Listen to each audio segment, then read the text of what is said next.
I'm a full-time streamer on Twitch, obviously. I also do speedruns, obviously. A lot of people know me more for my involvement with Games Done Quick.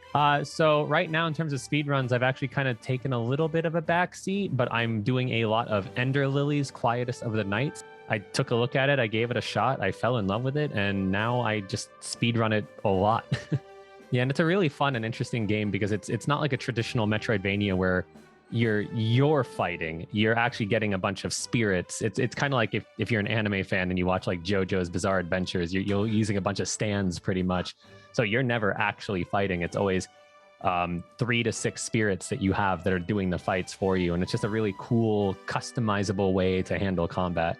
I think it's mainly the fact that it's still a really new game. Like it'll be almost a year old in the summer, which, you know, for a speedrun game, that's still very much in its infancy. Like there aren't as many runners of the game because it is an indie game, but there's still a lot of potential for routing and stuff. So, you know, we still haven't really found that, you know, that key route that really makes it, you know, nearly done. So it's still being worked on, and that's what's exciting about it to me. Is I just rerouted one of the categories last week, and it's a completely fresh reroute, and I don't even know if it's faster or not because it's such a hard reroute that I haven't finished a run with it yet. The run I've run the most is a category called All Spirits. So there are, like I said before, the combat's based on using spirits. I believe it's 9 main spirits, and then the remainder are just kind of sub-boss, sub-spirit, you know, side quest kind of things. The run that I like the most is the 100% category because not only do you get to see all the game and, you know, fight all the bosses just like All Spirits, but like you also get to see some really, really cool strats, and you get to see like,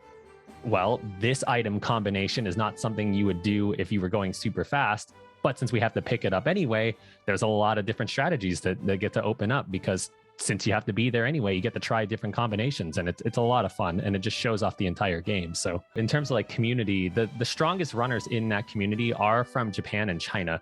There really aren't that many North American runners. I think there's maybe 1 or 2 others that have done the short category, and then none have done the longer categories like I have. What a lot of those runners from Asia have found are really, really cool strats I wouldn't even think of. You can get these items really, really early by having a specific combination of your spirits, using them to stall in the air, get extra momentum to go a different direction and go somewhere you're not even supposed to go yet. And that it saves a lot of time to do that because that specific strategy for one area gets you 800 Furious Blight. And what Furious Blight are a way to upgrade your main spirits. So it's kind of RPG-esque. Like you start at level 1 and you can get things up to level 6. And that's probably my favorite strategy that they've discovered so far.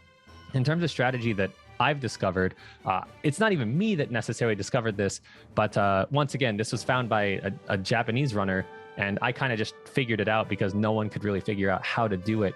There's a specific spirit called Aline that in the older patches, she has a very specific ability that actually allows you to track the enemy that you're fighting, but you have to essentially throw away one of her attacks. And then all of a sudden the game almost gives you like a pity tracking, like, oh, they missed this enemy that they really shouldn't have missed. Maybe we should help. So then all of a sudden all your projectiles will start curving towards them. And it's really prominent in 2 of the boss battles, and it actually saves anywhere from 25 seconds to a whole minute, depending on how quickly you get it set up and how well you do. I'd say like in terms of speedrun excitement and progress, it's not as good as it could be. And like I said, I think some of it is just because of the timing of the release of the game. There might have been more attention because I know when the game first came out, there was a lot of really prominent Hollow Knight runners that were playing the game too and looking at stuff.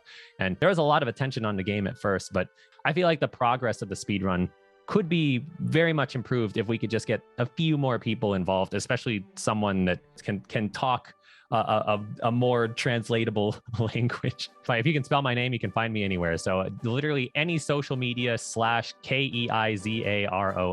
just Keizaron, you'll find me pretty easy.